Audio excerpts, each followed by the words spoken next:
The story starts with a small house right in the middle of a super quiet and scorching wild area. A guy named Ben lives there with his girlfriend. Ben works as a tourist guide. Basically, it's a small town where people come from far and wide to explore, and Ben shows them around this dangerous wilderness. Ben's girlfriend wants to move to the city because she needs to finish her studies. She asks Ben to come with her, but he flat out says no because he loves living in this calm, peaceful place. Looks like he works right here too. Ben gives his girlfriend a gun and says, "Promise me one thing. Always keep this under your pillow at night for safety." She smiles and says, "Yeah, I definitely will." After that, she leaves for the city. Once she's gone, Ben feels really lonely and misses her a lot. Soon, Sharif from the nearby town calls Ben over and says, there's a big and rich businessman named Madiq who lives in Los Angeles. He's come here and needs a really good tour guide. Actually, he wants to hunt the desert horned sheep in this desert, which is super hard to find and even harder to hunt. So now, he wants to hire Ben and is willing to pay him $8,000 for a day. That's a huge amount for Ben because he's never been offered that much money at once before. So without thinking much, Ben agrees to go with him. When Ben goes out with him, he sees that lots of people come here to hunt. Hunting is legal here, but this rule only applies to those people. They have licensed guns with them. Now, both of them reach that dangerous part of the wilderness where they have to hunt. But by now, the sun has completely set and night has fallen. They light a fire at a spot and comfortably start chatting with each other. Ben talks about his girlfriend, who has now moved to the city. He also tells about his parents and says that once, during childhood, they got stuck right in this wilderness. Actually, my dad's car suddenly broke down. We were stuck there for days waiting for help, but no one came. In that scorching heat, Mom kept smearing her lipstick all over my face, which is how I managed to avoid that dangerous heat. But both of them couldn't survive the lack of water and died writhing right in front of my eyes. Ben gets really emotional whenever he tells this painful story. After that, both of them just fall asleep right there. The next morning, as soon as the sun rises, they head out to hunt. On the way, Medic randomly starts shooting for no reason, which makes Ben realize he has zero hunting experience. Angry, he asks, "Who gave you a license?" He proudly boasts that he doesn't have a license. He has a lot of money, so he doesn't need one. Ben tries to explain that hunting here without a license is completely illegal. But before Ben can say anything else, Medic pulls out a bunch of cash, which shuts Ben up, and he quietly moves on. Now, the two of them head up to the top of a tall cliff, where Ben starts scanning for game through his binoculars. For a long time, he doesn't spot anything. The target wasn't visible. Meanwhile, Medic kept bothering him like an idiot, and then suddenly Medic fired his gun to one side. Although Ben hadn't told him to shoot at all, the two of them ran over there and saw an old man from the town who used to search for minerals out here in the wild, and he'd been shot, laying there covered in blood. Ben knew this old man really well, and now he wanted to help him immediately. So he started first aid. He runs over to the car. Meanwhile, we see Medic, who gets really scared after seeing everything. He realizes he's just committed a huge crime. So he immediately calls his partner, tells him everything, and says, "I think I'm really screwed now." His partner advises him, "Shoot the guy again, but not with your gun. Use Ben's gun." And Medic does exactly that. Hearing the loud gunshot, Ben runs back and sees the old man's body. "I've got 2 bullets now." He yells at the medic, asking why he did that. The medic cleverly replies that it wasn't just him, it was you too. You fired 1 bullet, I fired the other. So, we're both responsible for his death. Ben realizes the medic did this just to save himself and frame Ben. Then the medic tempts him, saying if he doesn't tell anyone about this, he'll pay him $300,000 every year and even get him admitted to the university. After that, you can easily live in the city with your girlfriend. Thinking about money and his future, Ben agrees to his suggestion. After that, the two of them bury the old man right there in the sand, pray for his peace, and head back to their car. Meanwhile, Medic is wasting water and calmly washing his face. Ben doesn't like this at all because water is really hard to come by in this dry, barren place. Quietly, Ben moves back to the car but his bag is still there. He has a small gadget that he can use to send an emergency message. Before he could message Sherf, the medic spots him from behind and immediately holds him at gunpoint. The medic angrily says, "We had an agreement. You weren't supposed to tell anyone about this. But you broke that trust and betrayed me. Then he crushes the gadget under his foot, smashing it. Pointing the gun at him, he orders, "Take off all your clothes." Ben has no choice but to listen to him to save his life. The medic makes him take off his clothes and shoes and says, "Now you have to walk barefoot all the way home." Ben has to agree, and he starts walking through the scorching wilderness. The medic knows very well that Ben will never make it home like this. The heat and thirst will kill him. Then, the old man named Charlie will end up being blamed entirely on Ben. Because that old man has a bullet in his body that came from Ben. The police will think that he was running away and ended up dying from hunger and thirst on the way. Now, Ben slowly starts moving forward on the scorching sand. After a while, he comes across a pole with a number on it, which he reads.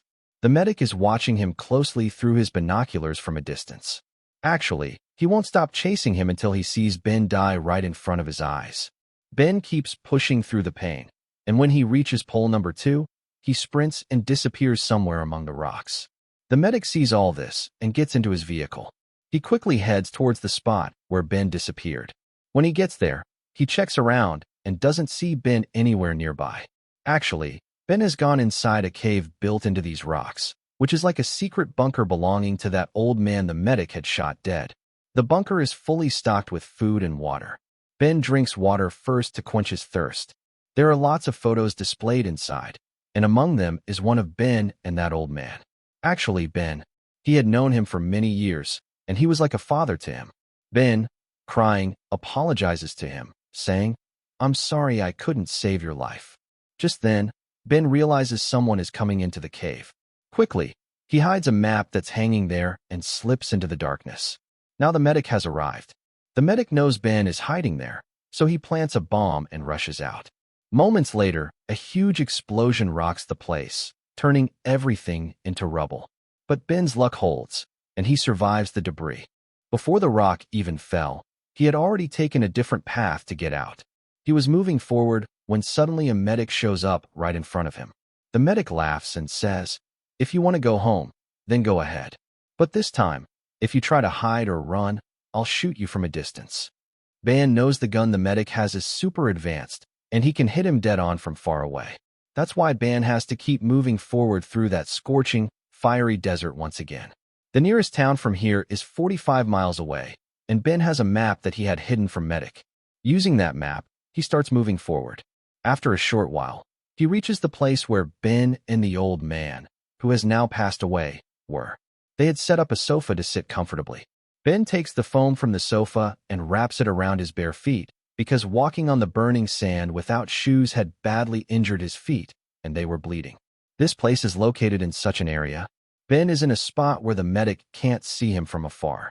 So, Ben takes full advantage of the place and manages to disappear from the medic's sight once again. The map he has says it's a treasure map, and following it, he reaches a spot marked with a cross. He digs there with his hands and finds a box. When he opens it, there's a slingshot and some marbles inside. He takes them out and keeps them with himself. There's another marker on the map, and when he reaches that spot, there's a water bottle stuck in the ground with water inside. His whole body is completely dehydrated, and his throat feels like it's full of thorns. So, he quickly tries to open the bottle's cap to drink the water.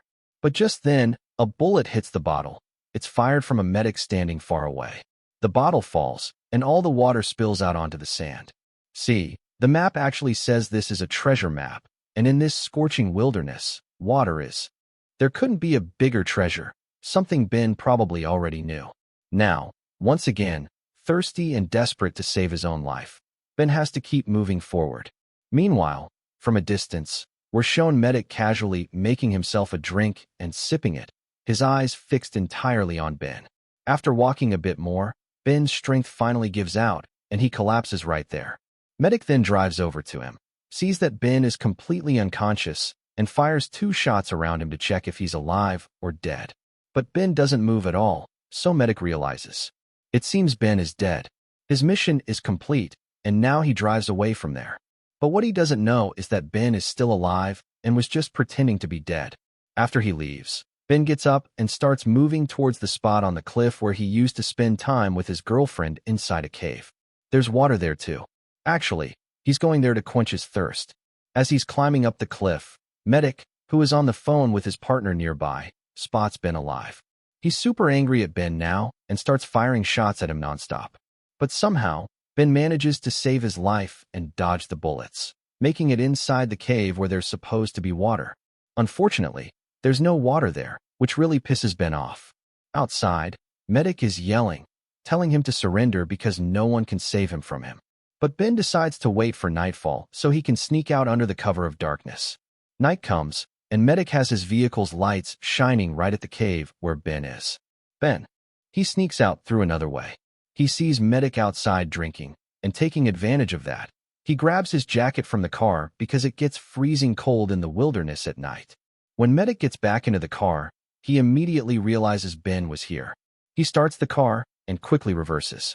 Ben is right under the car and quickly hides behind some rocks. Then Medic throws a deadly bomb at him. Ben has that slingshot he uses to hit a marble target, and he aims it straight at Medic's head. The bullet hits hard, and the Medic immediately passes out. When the Medic comes to, he's tied up with ropes, sitting in the back of the car. It's already morning. He looks outside and sees the gunny bag. Then, the guy drives the car straight to the sheriff and tells him everything. How the Medic brutally killed his old friend, Charlie. He also hands over the money the Medic gave him to keep quiet. Now, the Medic's crime is completely proven. Then the guy walks up to the Medic, face to face. He speaks directly and lets out his anger. After a while, the Medic says he needs to use the restroom. When he goes, a few moments later, they hear the loud noise of a helicopter nearby. Ben runs outside and sees the Medic getting into the helicopter, which then takes off right in front of him. Actually, the Medic used the smartwatch he had to inform his partner and call him over. Now, he's escaped to save his own life. After this whole scary incident, Ben decides that he's going to. This guy will never do that job. He goes to the city where he meets his girlfriend. He tells her everything about the whole situation in detail and says, "From now on, I'll always be with you. I've quit that job for good." One night, while he's peacefully sleeping next to his girlfriend, he suddenly has a terrible nightmare. Medic is standing right in front of him, holding a gun, about to shoot him. He wakes up in panic. He looks around, but no one is there. Just as he closes his eyes again, suddenly, Medic's voice echoes through the area. The real Medic is standing there with a gun in his hand. Laughing, he says, "You escaped last time, but no one is going to save you from me now." He raises his gun and is about to shoot Ben when Ben's girlfriend suddenly shoots him from behind. Before she left for the city, Ben had given her a gun and asked her to keep it under her pillow every night for protection. She kept that promise, and when the moment came, she quickly pulled out the same gun and fired. Ben immediately follows with a shot from his own gun. Together, the shots kill Mad Dick on the spot, bringing his violent life to an end. It all comes to an end forever, and with that, our story for today wraps up right here. So, friends, how did you like this story?